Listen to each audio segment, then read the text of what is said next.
calling it right now. This is meant to be shared with you every Wednesday about midday if you're on the East Coast, early morning if you're on the West Coast. So what did I want to share with you today? I think I really want to talk with you about what so many people are reaching out to me about, and that is this big reset, the big resignation event, the new way of work. As things are opening up here in the States, not necessarily globally as much, but here in the States, I've had a number of people, including myself, we can feel that energy pick back up and that sense of, do we have to get back on the hustle? There's a number, as we've watched, the number of companies that aren't allowing people to work from home. There's the hybrid model, and then there's the totally work from home model. You know, there is so much uncertainty right now, and there's so much fatigue. And what do I mean by fatigue? I mean, just there's change fatigue. There's so much has been changing. There's stay-at-home fatigue.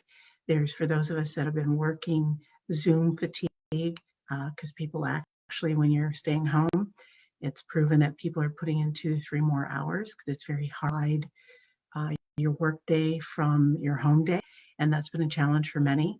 And for those that maybe weren't set up to be able to work from home in a very quiet space, they have the issues of family, of dogs, of a situation. They can't find that quiet space to work. So you have lots of input coming at you. And I know for me, I'll tell folks, you know, I'm an introvert, so I can deal with a lot of data, I can deal with a lot of people, but then I need my time to recharge.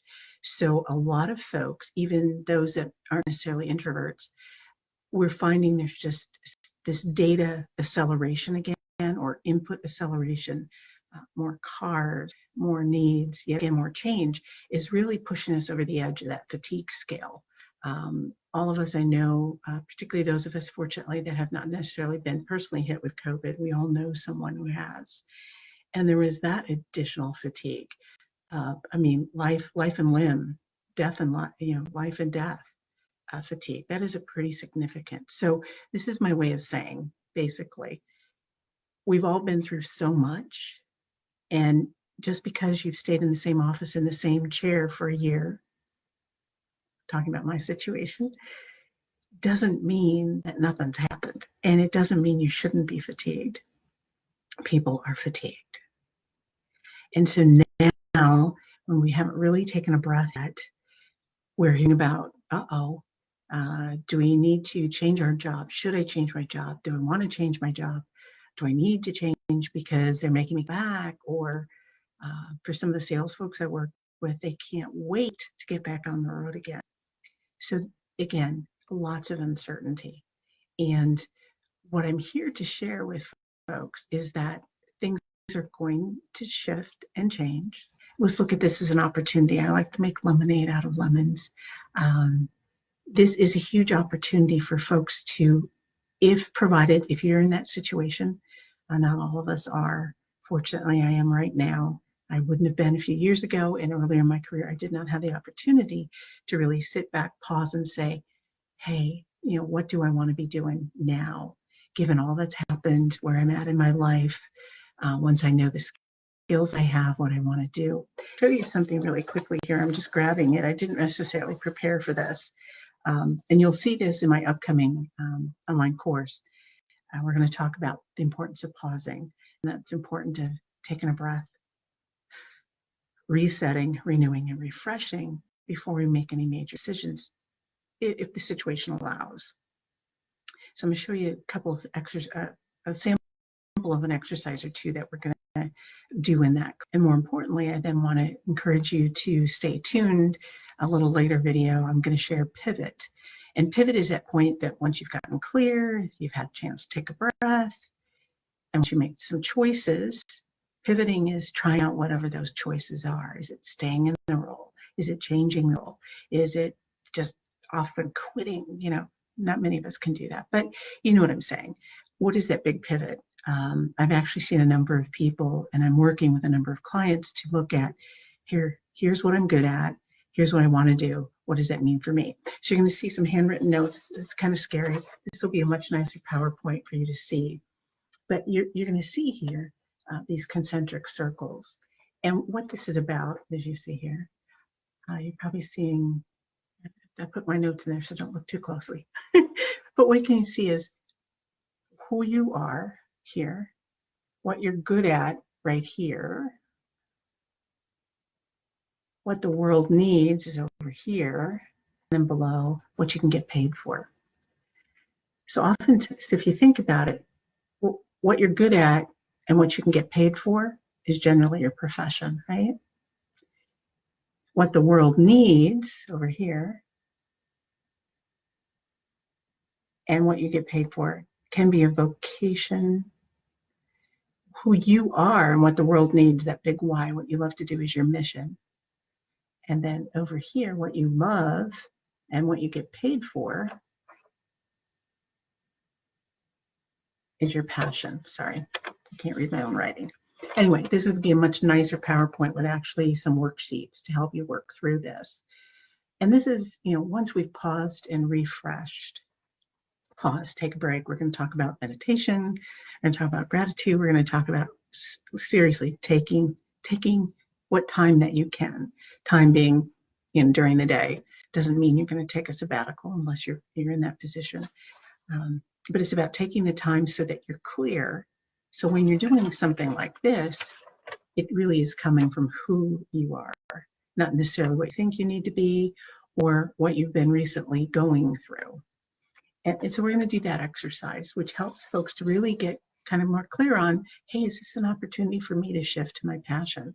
Is this an opportunity for me to double down because I love what I do? Is this, can I meet my need to do something as more meaningful as an avocation or a volunteering? I mean, there's just so many avenues. And so we're going to work through this along with some other techniques. Some are mind mapping, some are called design thinking. We're looking at the end in mind. And that's kind of sharing a lot of detail, but that's all in this class. And we're going to talk about the importance of pause. So I want to leave you today with the understanding and the belief to know it's okay if you're feeling overwhelmed. It's okay if you're sad, if you're depressed, if you're fatigued, if you're tired. I mean, this is the situation we find ourselves in. Now more so than ever. The benefit of this, or the silver lining, is that so many are in this and we're so open, or can be so open about talking what's going on. The pandemic and this reset has allowed us to actually share and be more vulnerable, to be able to really be more of who we are. I know for myself,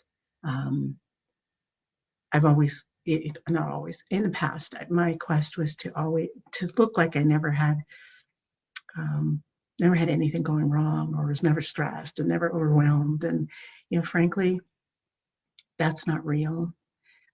We all have good days, bad days, ups and downs. Sometimes it's a crunch time. Sometimes it's a relaxed time.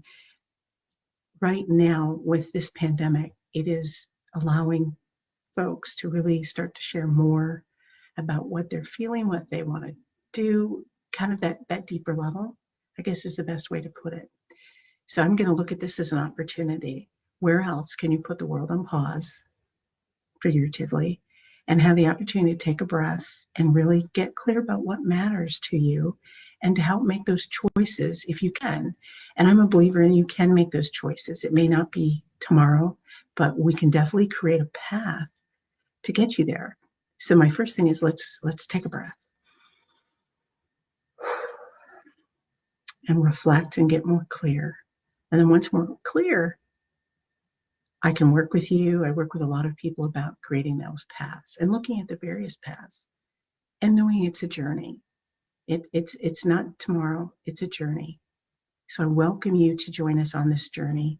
I want you to, if you leave today, just take a breath. Realize you're not the only one that's feeling this. Give yourself some grace, give yourself permission, and know that you are enough. So I'd love to see you here. Follow me on all of my social media. It'll be posted below. And if it isn't, you can quickly tag the video at any time. DM me, reach out to me, email me. I'm at Mary Meston, Meston. Tell you about that later. And I look forward to sharing with you a little more detail, the pivot part of this own course. Thank you.